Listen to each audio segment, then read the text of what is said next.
And coming our way next, we have Women's Forum.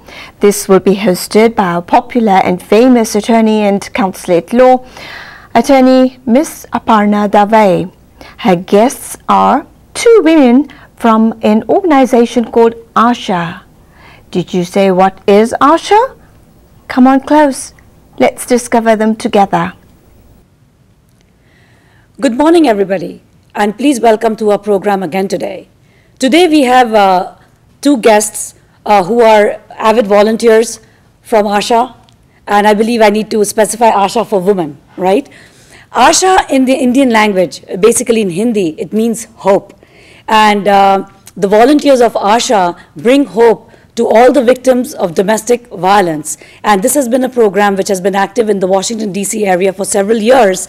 And the volunteers of ASHA have done an excellent job in providing all sorts of assistance to women who are victims of domestic violence. And rather than me talking too much about ASHA, I will ask our two guests, Lakshmi and Priya, to give us some input on what type of work does ASHA do in this area. So, Priya, if you would want to tell us something that your organization does. Sure.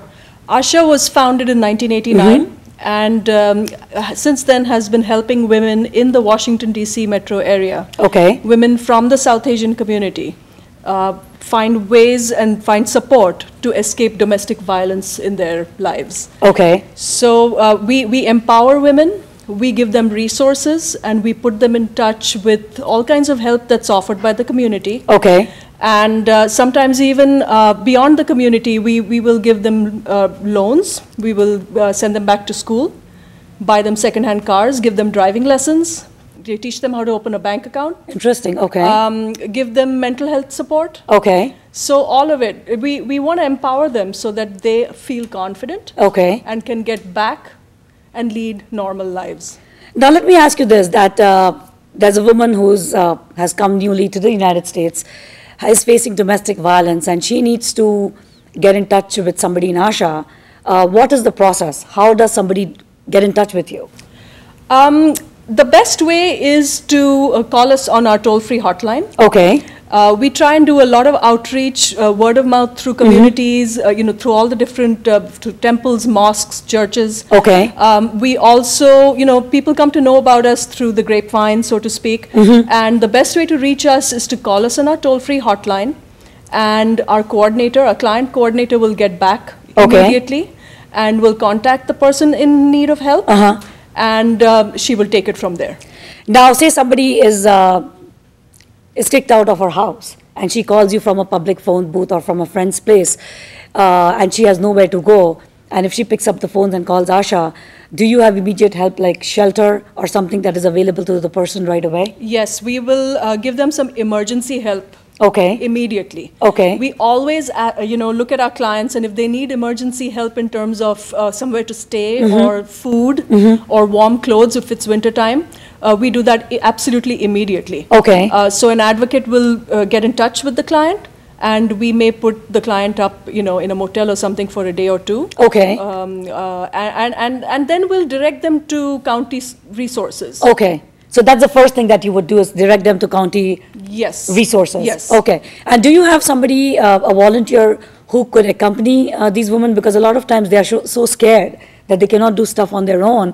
So do you have some of your volunteers who would take them to these organizations, help them and be with them all the time? Is that service also available? Well, that's what a client advocate does. Okay. So the client advocate who's in charge of the case will be the first point of contact for the lady needing help. And we also have a volunteer coordinator who works for ASHA and who will take the place of the client advocate if the client advocate cannot go for any reason. Okay. Because as you realize, we're a fully volunteer-run organization. So sometimes our volunteer advocates are, just can't doing go. that, correct, right. So that's where the volunteer coordinator comes in, and she will accompany the clients to wherever they need to go, whether it's the court or whether it's, housing or whatever her needs are. Okay, that's interesting to know. Now, since Priya is telling us that ASHA is an organization that is run exclusively by volunteers, I'm sure your organization also needs money to run. funding is always a problem for several organizations. So Lakshmi, if you would want to let our viewers know that if somebody would want to engage themselves with ASHA as volunteers, or they would want to contribute towards ASHA financially, how can you do that? Definitely. Like Priya mentioned, we are an all-volunteer organization, primarily all-volunteer, and we just have a part-time, 2 part-time staff. So no, what we really rely on is volunteers. Okay. And so when somebody is interested, they just go to our website, they fill out a volunteer application. We will immediately contact them, and we have trainings. We have every quarter we have a training. Okay. And once they go to the training, they basically find out what we are all about, what are the different opportunities that are available, and if you want to be an advocate, then you go for some further training. Okay. Or you might want to do other things. You might want to help with one of our events. You might want to do, there are so many other things within the organization. So we will work with the volunteer as to whatever their interests are. Okay, okay. So that's definitely with the volunteer part of it. And we always need volunteers. Absolutely, absolutely. Yes. And the second part is, yes, our funding is, we depend on the community for funding. We have an annual fundraiser, our gala, which where we raise money. But throughout the year, we look to corporations, we look to individuals who really donate to us and support us. So our fundraisers are ongoing. Okay. Actually, this year, for the first time on March 9th, we are going to be doing a musical fundraiser. If you want to tell our viewers, if this is the way you raise funds, if you would want to let them know where is this gala going to be held, so people can come, and that is a way I believe they can contribute towards ASHA, right? Yes. Our gala is in September. Okay. We don't have the date yet, which is our annual dinner. But then this year, like I said, on March 9th at Langley High School, we have a group of, a community group who's volunteering their time, Suranjali, and putting on a music show for us.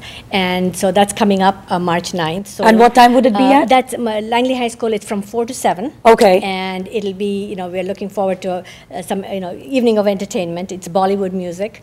And it's all the money goes to ASHA. Okay. So we're definitely looking for people who might. And I'm sure you can buy tickets by going to your. You can go to our website. Go to our website. All the details are there. Okay. But and also throughout the year, we definitely welcome donations. Okay.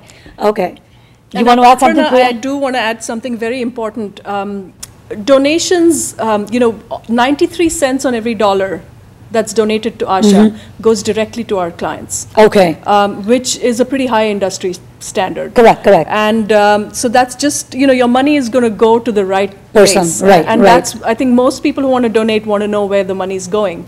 And that's a very important point we like to keep stressing on. Absolutely. Our overheads are low. We don't have an office, so some of those things. So that's why all our money goes directly to our clients. Now, if you can, I know ASHA has been around for several years, and I'm sure you have some success stories that you would want to share with us.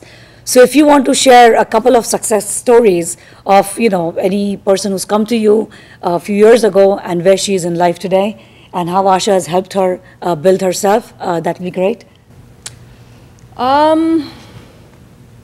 Lakshmi, would you like to? Well, I think we've got several people who who came to us who were really in a bad situation when they came. They, had to sometimes leave the home with nothing. I mean, they were in danger. They picked up their children, picked up whatever little bag, maybe a milk bottle for the child, and left. But through many years of work, and they are now working. Okay. And are really being able to lead very productive lives and sort of even give back to the society.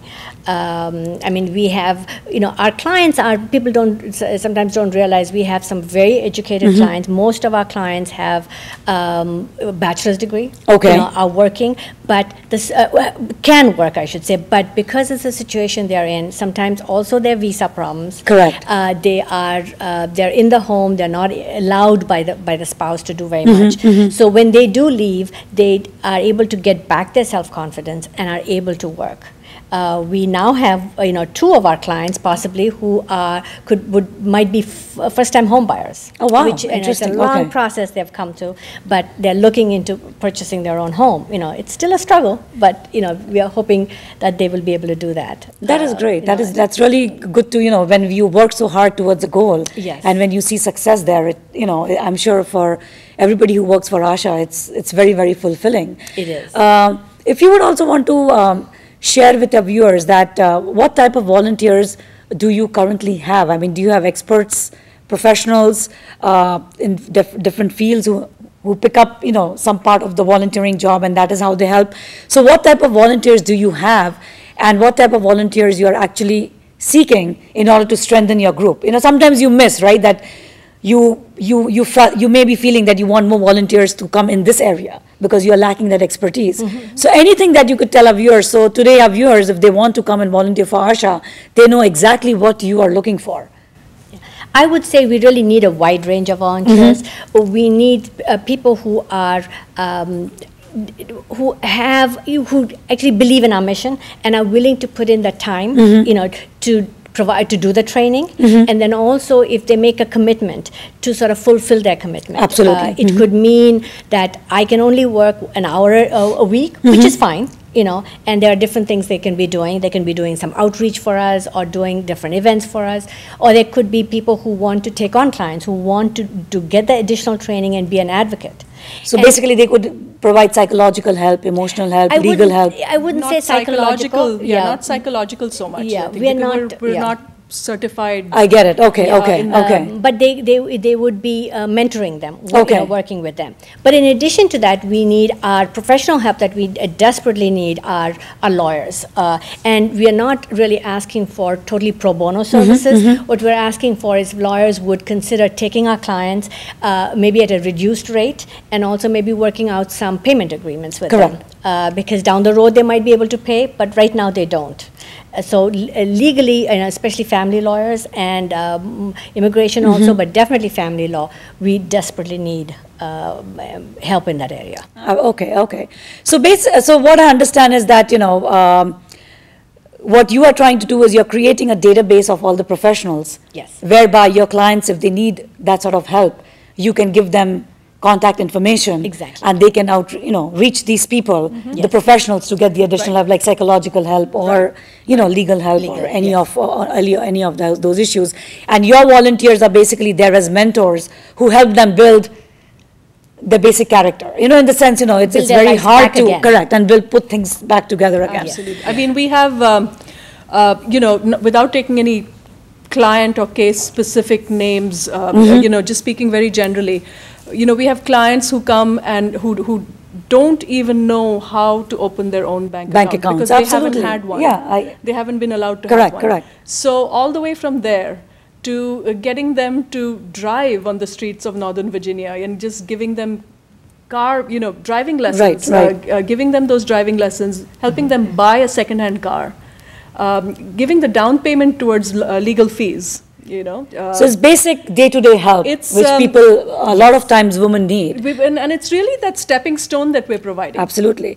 It's been great to have both of you here today, Priya and Lakshmi. At least, yours coming here has educated our viewers how they can, help your organization.